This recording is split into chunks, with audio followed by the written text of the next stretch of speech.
preparation. Could you imagine? But if you're doing it Saturday at 9 p.m., like most of the agents are doing in the industry, okay, that's why you show up with like one deflated balloon, one balloon that's up in the air, crumbled up open house sheets. You're scrambling into the office to print like at 9:30, or worse off, you're printing at 12:30 right before the open house. I've been there before, guys. So when I share with you, I'm not perfect by no means, so don't think I'm holding anybody. But if I'm talking to you, okay, and you know what I'm talking about, okay, you know, I've been there before. Action now. Here are the action items when you get to the house. Why do you show up to the open house 45 minutes early? Besides being on time for your client. Well, number one, if it's me, I'm going to trick my brain and say, okay, I'll be 45 minutes early, so this way maybe I show up at 30 minutes early. It's 30 minutes, right? What do you want to do? First, put out plenty of signs on the way to the open house. Make it easy to find the Hansel and Gretel. This is not proprietary, guys. The Hansel and Gretel. I would have 5 or 6 open house signs everywhere to let people know you're in the neighborhood. You're in the neighborhood. It's amazing how many people work so hard generating leads, yet you now have got a listing that you can get more listings out of it or more buyer opportunities. Just put signs out, because there are people that are curious. Isn't that one of the reasons of having an open house, to open it up to the market? Okay. Now it says arrive 20 minutes before. 20 minutes before hasn't really worked for me. I would say 30 minutes, 45 minutes before. Okay.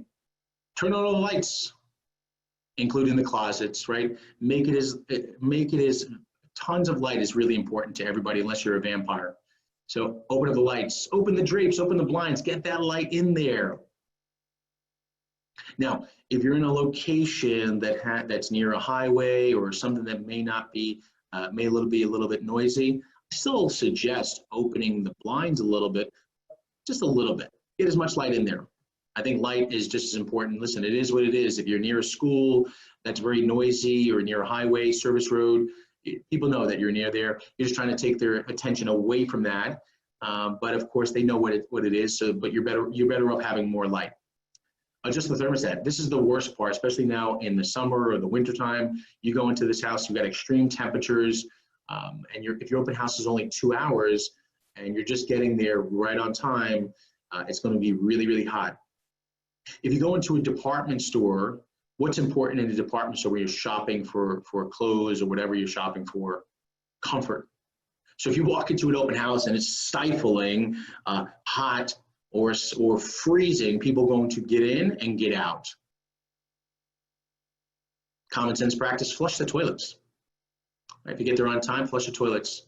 Especially when you're dealing with multifamilies, you never know what's going to be left behind. And that's not a joke, that's a real thing. Burn nice smelling candles. I would advise you be careful with this. We don't want to set the place, we don't have any issues. But if you have like just some fresheners, I would always have fresheners in my car. Just get in there, freshen the place up a little bit, open the windows, get it aerated. Even when it's cold outside, I'm opening the windows, then I'll close it. That's why it's important to show up half hour before. And here's why. Another reason is that, number one, your current client is impressed. Not to mention the people that show up, buyers and potential sellers, are going to be like, wow, this is an excellent open house. This is the type of agent that I'm looking for. Interestingly enough, you have a lot of people who are out there in the marketplace actually going to open houses to find an agent. Turn on soft music. Now, if you know anything about me in the office, I like music.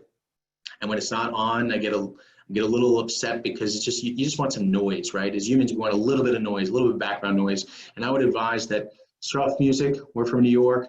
I don't know about soft music. It might be a little bit too like falling asleep, but hey, that works for you, great. What I found is just putting something on TV like the cooking channel, nothing offensive rather at all.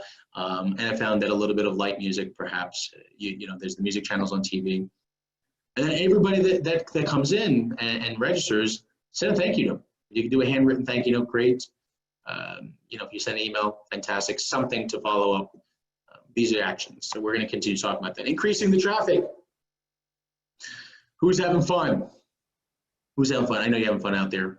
Who's doing like jumping jacks? Who's going crazy in their house, their car right now? Let's have some fun. Increasing traffic. So visiting the neighbors, right? So when you place the time sign and visit the 50 neighbors, it's a conversation. Hi, my name is Mike with Remax Edge. I'm simply stopping by to let you know I'll be holding an open house at the Smith home at 123 Easy Street, Sunday from 3 to 6. As an extra service to the Smiths, I'm informing their closest neighbors in case you may know of anybody who's interested in moving into the area. If you do, I would love to see them at the open house on Sunday. Here's my card. If you or anybody know ever has a real estate related need, please don't hesitate to call. It was my pleasure meeting you today. Hope you have a great evening. Guys, it's that simple, the dialogue. It's nothing complex. You're not doing a presentation. You're just increasing the number of people that you have not met before. The more people I meet in real estate, the luckier I get. This business is not lucky. You create the luck. The luck comes later on, but you create it. Every time I've audited agents' businesses, including my own, typically when the business is not growing, it's because they haven't spoken to or met enough people or gone on enough appointments. They're overthinking. They're sitting in their house. What can I do to not work? There's a famous line of an agent and an entrepreneur. What can I do to not work? I want more time. Guys, it's a numbers game. Get out there, visit people, get in the streets, talk to more people, go on more appointments, and watch the luck start taking off. So you just opened the door to 50 or more relationships that you would have otherwise putting your business in a much better place at the end of the day than it was at the beginning of the day. Think about this, guys. If you were to meet and you did 4 open houses a month and you actually met 50 neighbors, okay, that's 200 neighbors a month. That's 2,000 neighbors a year in a 10-month year, in a 10-month working year. Okay, let me ask you another question now. So we just talked about buyers that are coming to your open house. If you met 2,000 neighbors, remember using your time wisely, right? Everyone wants to use your time wisely. Use a planner, use time. If you met 2,000 more people in a neighborhood that you were canvassing or farming, would you have more business? See, many agents overcomplicate things and create this event, right? I got to go door knocking. But actually, think about this. If these were events that you planned, it's all part of your day. It's not something you have to say, okay, I'm going door knocking. No, you're inviting 50 people to an open house, and you stop with all this pressure. And that's what will get you to get into more action. Remember, through this course, we've been talking about consistency, okay, proficiency, then consistency, efficiency, then proficiency, right? So first you need to get the ball rolling. First you need to get it going. Then after you get it going, then you could be more proficient, and then you could be efficient. So many people sit, they do 2 appointments, and they're like, all right, how can I be more efficient? You don't have enough business yet. Stop it. You haven't got to a certain level. Everybody want to meet. This is the only business that people, as soon as they get in, they're immediately thinking how they can get out and have someone else do their work for them. So the welcome dialogue. This is extremely important. I hope you're paying attention because it's not what you think. It's not what you think. If it was what you think, we wouldn't even have a class on it. Like, hey, welcome to my open house. Take a look around. That is not what we're about to share with you. Welcome to the looker. It says the looker enters the house. Hi, my name is Michael Napolitano with Remax Edge. Come in, make yourself at home. Now right here, greet them at the door with an engaging smile. Not a handshake, right? But engaging smile and a handshake. Okay. Seller would like to record, like a record of everyone who has been through the house today. So could you sign in my guest register? Now, here it says hand attendee the register on a clipboard. We're from New York. I personally don't want to hand them the clipboard for a couple of reasons. Number one, confidentiality, right? So you got names and phone numbers and email addresses. I'm not going to hand them the clipboard with everyone else's information. I'm going to hold the clipboard. Right? So if I go to a nightclub or some kind of special party, aren't they usually holding clipboard looking at people's names? So I'm not going to hand somebody the clipboard. I like saying, hi, so welcome to the open house. We're going to get a record over here. So what's your name? Get engaged, right? So get engaged with these people. Hi, what's your name? Usually people already know that they got to tell you your name. Okay, what's your last name?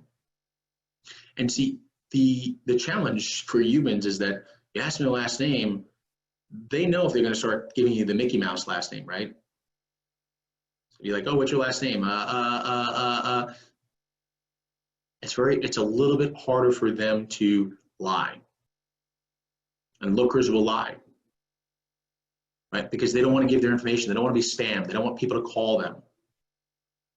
So take your, but then after you register them, tell them to take the time. Remember why they came to the open house. They didn't want pressure.